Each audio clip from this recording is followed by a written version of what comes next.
और सारा चीज डाल रहे हैं हम पर। ये है जज, ये जज हैं, लेकिन अपने आप को वकील बता रहे हैं। ये कह रहे हैं कि आपका वकालत करेंगे। वकालत किससे करेंगे? तो खुदे मालिक हैं, खुदे जज हैं। ये आप में से अगर कुछ लोगों ने जन सुराज की यात्रा देखी हो तो आज तक जन सुराज में किसी समाज का बैठक हम लोग नहीं किए। जाति के आधार पर समाज की गोलबंदी, उसकी बैठक, उसकी चर्चा हम लोग नहीं करते। इसलिए नहीं करते हैं कि बिहार में पहले ही जातियों और उपजातियों में इतना समाज को बांट दिया गया है कि उसमें हम लोग और आकर घी काहे डालें। लेकिन ये पहली बैठक है जिसमें गोसाई समाज के लोग यहाँ आए हैं और उसको आधिकारिक तौर पर जन सुराज के प्रांगण में एक कार्यक्रम हो रहा है। ये सिर्फ और सिर्फ वाईभी गिरी ही कर सकते हैं, क्योंकि ये हमारी ताकत नहीं है। हम अगर चाह भी जाए तो किसी को ये अनुमति नहीं दे सकते हैं कि वो अपने जाति की बैठक जन सुराज के प्रांगण में करे। लेकिन गिरी जी जन सुराज के सदस्य नहीं हैं, इसके पदाधिकारी नहीं हैं, इसके मालिक हैं, इसके बनाने वाले हैं। इनका गर्दन पकड़े रहिएगा।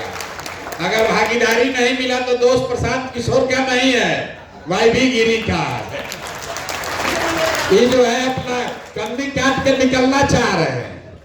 ये जब आए थे हम इनसे आग्रह करने पहुंचे कि देखिए इतना हम लोग प्रयास कर रहे हैं, आपके जैसा आदमी अगर जन सुराज में नहीं आएगा, बिहार को सुधारने नहीं आएगा तो कौन आएगा? आपको भगवान ने सरस्वती और लक्ष्मी दोनों की इन पर कृपा। तो हमने इनको आग्रह किया तो वहां भी कन्नी काट के निकल रहे थे। तो कहे कि ना जन सुराज का जितना कोर्ट में केस आएगा तो सब हम मदद आपका करेंगे, ये सब राजनीति में हमको मत लाइए।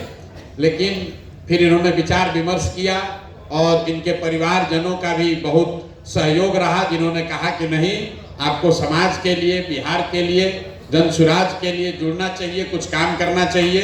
तो मैं गिरी जी का फिर से आपके सामने, आपके समाज के सामने इस बात के लिए और इनके परिवारजनों का, जिन्होंने भी इनके इस निर्णय में समर्थन दिया है, सबका स्वागत कर रहा हूं, सबका धन्यवाद कर रहा हूं। रह गई बात कि आपकी संख्या कितनी है, भागीदारी कितनी है, तो गोसाई समाज की बात नहीं है। जन सुराज के परिकल्पना में, इसके संविधान में ही ये बात कही गई है कि जिस समाज की जितनी संख्या है उसको उतनी भागीदारी दल को बनाने मिलनी ही मिलनी है। लेकिन भागीदारी सिर्फ राजनीतिक भागीदारी की बात नहीं है। सिर्फ नौकरियों में आरक्षण मिलने से आपका भला नहीं हो सकता। दलित समाज को तो आज 78 साल से आरक्षण मिला हुआ है, फिर भी उनकी दुर्दशा नहीं सुधरी। बहुत लोग कहता है राजनीतिक भागीदारी मिलना चाहिए। गिरी जी ने भी अभी वो बात कही। संविधान में ही एमएलए एमपी का सीट दलित समाज के लिए रिजर्व है। बहुत सारे दलित साथी जीतकर एमएलए एमपी बनते हैं, लेकिन उससे भी उनकी दशा नहीं सुधरी।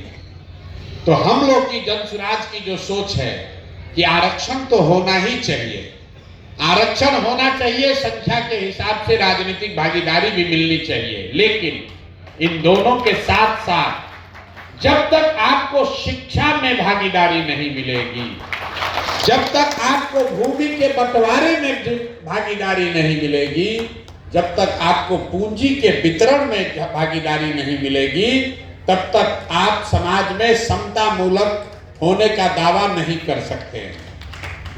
पूरे बिहार में सिर्फ 7% ही अति पिछड़ा समाज के लोग 12वीं क्लास पास करते हैं। सरकार कितना दावा कर रही है, आप इसको याद रखिए। 78 साल के बाद सिर्फ 7% अति पिछड़ा समाज के लोग 12वीं क्लास पास करते हैं। सिर्फ 3% दलित समाज के लोग 12वीं क्लास पास करते हैं। जब 12वीं पासे नहीं करेगा तो उसको आरक्षण का लाभ मिलेगा कैसे? पूरे बिहार में 90% जमीन सिर्फ 8 जातियों के पास है। सिर्फ 8 जाति के पास ही बिहार में 90% जमीन है। ब्राह्मण, भूमिहार, राजपूत, यादव, कोयली, कुर्मी, वैश्य और मुसलमान, यही 8 जातियां हैं जिनके पास 90% जमीन है। तो जब तक भूमि के बंटवारे में सबको भागीदारी नहीं मिलेगी तो आपका जीवन कैसे सुधरेगा। पिछले वर्ष बिहार में बैंकों ने 1,61,000 करोड़ रुपया लोन के तौर पर समाज को दिया। 1,61,000 करोड़ रुपया बैंकों ने लोन दिया, कर्ज दिया, घर बनाने के लिए, बिजनेस व्यापार करने के लिए, खेती करने के लिए, पढ़ाई करने के लिए। उस 1,61,000 करोड़ में अति पिछड़ा समाज के लोगों की, दलितों की भागीदारी